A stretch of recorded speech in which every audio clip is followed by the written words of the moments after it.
Hi friends, सिको सिको YouTube channel में आपका हार्दिक स्वागत है। इस वीडियो में बात करने वाले क्लास 10वीं के एक ऐसे टॉपिक के बारे में जो काफ़ी इंपॉर्टेंट है और इससे रिलेटेड जो टॉपिक है, क्वेश्चन है, पेपर में पूछे जा सकते हैं। ठीक है, तो देखिए इसमें हम क्या डिस्कस करेंगे। हम डिस्कस करेंगे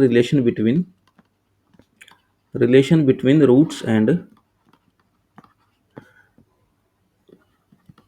कोफिशिएंट्स। ठीक है, या फिर कॉन्स्टेंट्स लिख देता हूँ, ऑफ इन क्वाड्रेटिक इक्वेशन। यानी कि किसी भी क्वाड्रेटिक इक्वेशन के अंदर जो उस इक्वेशन के रूट होते हैं और कोफिशिएंट्स होते हैं, उनके बीच में क्या रिलेशन होता है। देखिए मैं आपको पहले बता देता हूँ कि जो क्वाड्रेटिक इक्वेशन की जनरल फॉर्म किसी भी क्वाड्रेटिक इक्वेशन की जनरल फॉर्म ये होती है: a x square plus b x plus c is equal to zero.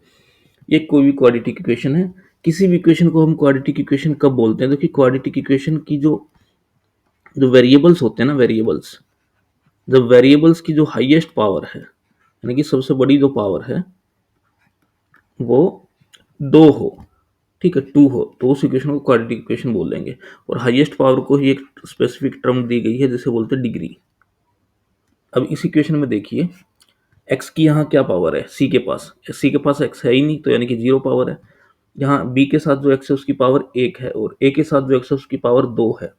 अब पावर दो आई, इसका मतलब है कि मैक्सिमम पावर, सबसे बड़ी पावर दो ही है, तो ये क्वाड्रेटिक इक्वेशन है। छोटी पावर कम हो या ना हो, लेकिन एक एक्स स्क्वायर होना बहुत जरूरी है, तो ये क्वाड्रेटिक इक्वेशन है। ठीक है, अब देखिए ये एक्स स्क्वायर के साथ जो ए है, एक्स के साथ जो बी है, और बचा हुआ जो टर्म है वो सी है। ठीक है, अब मान लीजिए इस इक्वेशन के जो रूट यानी कि एक्स की वैल्यू, आंसर्स। ठीक है, इस क्वाड्रेटिक इक्वेशन को सोल्व करने के बाद कुछ हमें रूट मिल रहे हैं, उसको कई बार रूट बोलते हैं, कई बार जीरो बोल देते हैं, कई बार आंसर्स बोल देते हैं, वैल्यूज ऑफ एक्स बोल देते हैं। क्या इनको वैसे जीरो क्यों बोला जाता है? क्योंकि इन इन चीजों को, जो आंसर आई है, एक्स की वैल्यू आई है, अगर इक्वेशन में रख देंगे तो पूरी इक्वेशन को जीरो बना देंगे, इसलिए इसको कई बार जीरो बोलते हैं, रूट्स बोलते हैं, सॉल्यूशंस बोलते हैं। ठीक है, वैल्यूज बोलते हैं। इनके बीच में रिलेशन देखते हैं, तो देखिए रिलेशन सिंपल है कि दो रूट है, क्वाड्रेटिक इक्वेशन में हमेशा दो रूट आते हैं। ठीक है, अल्फा प्लस बीटा, तो अल्फा प्लस बीटा का जो जोड़ होगा वो होगा माइनस बी बाई ए, और अल्फा इंटू बीटा जो होगा वो होगा सी बाई ए।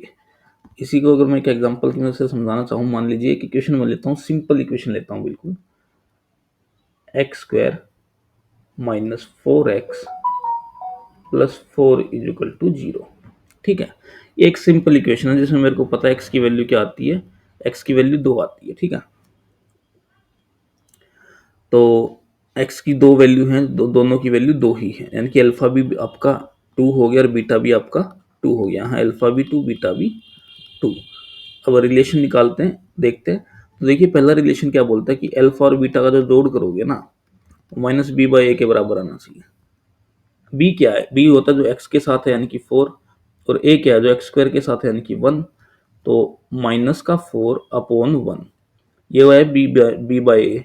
अब इसके आगे माइनस लगाना है, क्योंकि मैं माइनस बी बाई ए की वैल्यू निकाल रहा हूँ। ठीक है, माइनस बी बाई ए की वैल्यू मैं निकाल रहा हूँ, तो यहाँ से फोर आई। अब लेफ्ट हैंड साइड में क्या? दोनों का जोड़, दो को दो में जोड़ूंगा तो फोर आना चाहिए।